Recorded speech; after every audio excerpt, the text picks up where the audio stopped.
17 কোটি মুসলমানের ভোটের মাধ্যমে যেই সাংসদগুলো সংসদের রঙিন চেয়ার বসে ক্ষমতার স্বাদ আস্বাদন করছেন, তাদেরকে হুঁশিয়ারি জানাতে চাই, বাংলাদেশের মাটির মুসলমানদের ভোটে সংসদে বসে ক্ষমতার মজা চাকবেন আর ইমানের স্বাদ আস্বাদন জাতিকে করাবেন না, এটা হতে পারে না। দ্রুত সংসদে অধিবেশনের মাধ্যমে ফ্রান্সকে নিন্দা প্রস্তাব জানাবার দাবি এ সম্মেলন থেকে হাজার হাজার জনতাও করছে।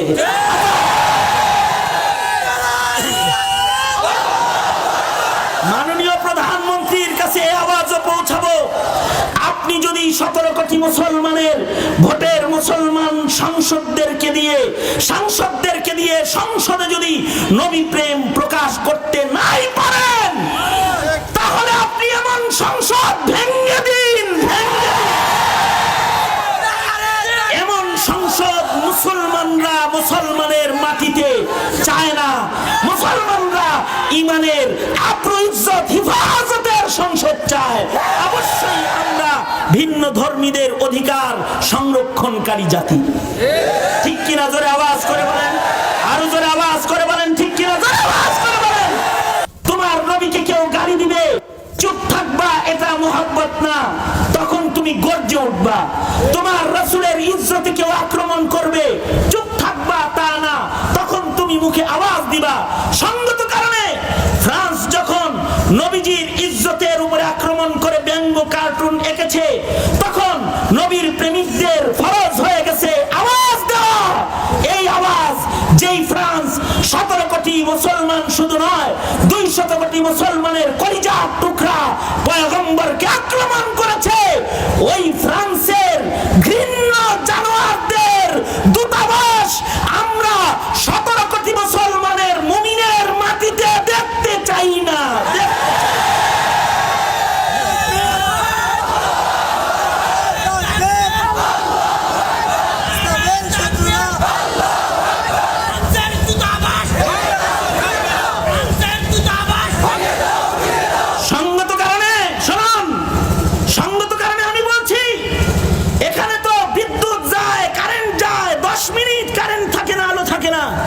এখানেও যে হাজার হাজার জনতা দাঁড়িয়ে আছে, এরা নবীর প্রেমে দাঁড়িয়ে আছে।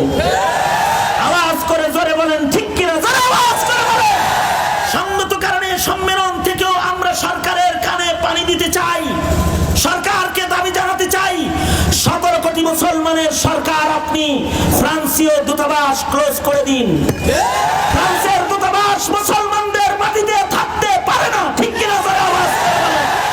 শুধু তাই নয়, ফ্রান্সীয় পণ্য মুসলিম বাজারে, মুসলমানদের বাজারে, অন্যান্য দেশেও নিষিদ্ধ হয়ে গেছে। বাংলাদেশেও ফ্রান্সের কোন পণ্যের আমদানি চলবে না, ঠিক কিনা? আওয়াজ করে জোরে বলেন, ঠিক কিনা? জোরে আওয়াজ করে বলেন। তবে আমাদের দাবি, নিন্দা প্রস্তাব পাশ করতে হবে, এটা পুলিশদেরও দাবি। পুলিশরাই যে আমরা বিক্ষোভ করেছি, পুলিশরা বলেছে হুজুর শুকরিয়া, আপনাদের সাথে আমরাও বিক্ষোভটা করলাম, আমাদের কিছু ইমানের দাবি কি হুজুর আদায় হবে? আমরা তো আর আপনাদের বাধা দিইনি। মানে ওই যে শান্তিনগরে যখন ওরা বাধা দিছে, ব্যারিকেড দিছে, তো আমাদের ছেলেরা তো ব্যারিকেড ভেঙে ফেলেছে। তো পুলিশরা আমাদেরকে বলেছে, ওই ডিসি সাজ্জাদ সাহেব, ওই এরিয়ার ডিসি, উনি বলেছে হুজুর আমরা তো ব্যারিকেড ছেড়ে দিছি, আমাদের কি নবী প্রেম হিসেবে এটা গণ্য হবে না? হুজুর দেখছেন না আমাদের পুলিশরা মুনাজাত করেছে আপনাদের সাথে, তার মানে পুলিশরাও আশিকে রাসূল, এদেশের আর্মি আশিকে রাসূল, এদেশের র্যাব আশিকে রাসূল, এদেশের গোয়েন্দা বাহিনী আশিকে রাসূল। সঙ্গত কারণে এদেশে মুসলমানেরা ঈমান প্রকাশ করবে, এটাই বাস্তবতা, এটাই বাস্তবতা। এই জাতি তোমাদেরকে জিজ্ঞাসা করতে চাই, দল মত নির্বিশেষে মার্কা আর দল ভুলে গিয়ে ঈমান প্রকাশ করার জন্য যদি কখনো বিপ্লবী আজান তোমাদের কানে এসে যায়, তোমরা তোমাদের সে আজানে সাড়া দিতে, ঈমানকে প্রকাশ করতে